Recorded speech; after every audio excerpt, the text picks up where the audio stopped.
सही। तो सबसे पहले हम क्या करेंगे, मोड चेंज करके मैं आ गया स्टैटिक्स में। अब मेरे पास दो होते हैं, 2 और 3 ये ऑप्शन है। अब मैं इसमें जो है ना रेग्रेशन की कैलकुलेशन का बता रहा हूँ।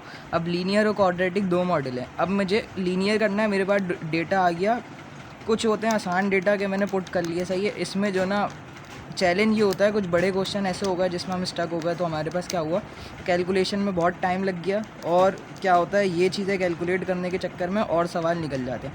अब क्या करूँगा, मैं लीनियर मॉडल करूँगा जिसके 2 नंबर होंगे या 1 नंबर होगा, सही है। उसके बाद क्वाड्रेटिक के 2 नंबर होंगे। और इस डेटा अगर कोई बड़ा आ गया, जैसे कि 15 आ गया, सही है, तो उस 15 वैल्यू को टाइप करने में बहुत देर लग जाएगी और ज़्यादा चांसेस हो गए हैं कि गलत भी हो जाए, तो हमें एक दफ़ा क्रॉस चेक भी करना पड़ता है। तो अब यहाँ पे मैंने 9 वैल्यू डाली है एग्जाम्पल के लिए, कोई भी उल्टी सीधी, सही है, एग्जाम्पल के लिए। अब यहाँ पे मैं कैलकुलेशन करूँगा, मैंने AC बटन प्रेस करके बैक आ गया। अब ऑप्शन में गया मुझे रेग्रेशन की कैलकुलेशन करनी है। मैंने जो है ना वो इक्वेशन ली हुई थी, सही है, क्वाड्रेट उसमें लीनियर। तो इसमें 2 वेरिएबल आ गए, A और B, और R भी आ गए, कोफिशिएंट ऑफ कोरिलेशन।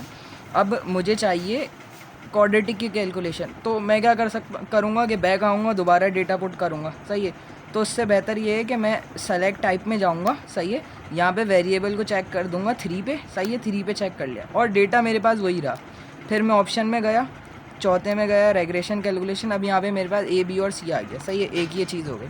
नाउ अब मैं जो है ना रेजिडुअल्स कैलकुलेट करने को आ गए, सही है। मेरे पास अगर एग्जाम्पल हो, now come up with this example कि यहाँ पे मुझे रेजिडुअल कैलकुलेट करने पे आ गए, तो इसका ये टेबल बनाने में बहुत टाइम लग जाएगा भाई। अब मैं मॉड वापस से अपने कैलकुलेशन मोड पर आ जाऊँगा। अब ये मेरे पास ये इक्वेशन आ गई 6.41 प्लस का 1.8, सही है, 81 x। अब x की जगह मैं ब्रैकेट रख दूंगा और फिर x की वैल्यू 1 पुट करूँगा, आंसर निकालूंगा 8.22। फिर वापस इक्वेशन में 1 की जगह 1.1 पुट करूँगा, फिर वैल्यू निकालूंगा, मेरे पास आ गई 8.401।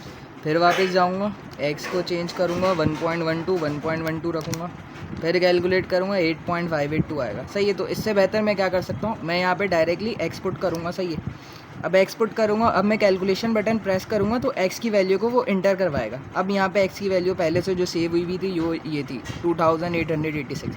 अब मैं x की वैल्यू यहाँ पे पुट कर दूँगा 1, तो मैं अगेन 1 पुट करूँगा तो x की वैल्यू 1 पुट हो गई। मैं इक्वल टू का साइन प्रेस करूँगा, x1 सेव हो गया, सही है, ये हाईलाइटेड लाइन जो आ गई।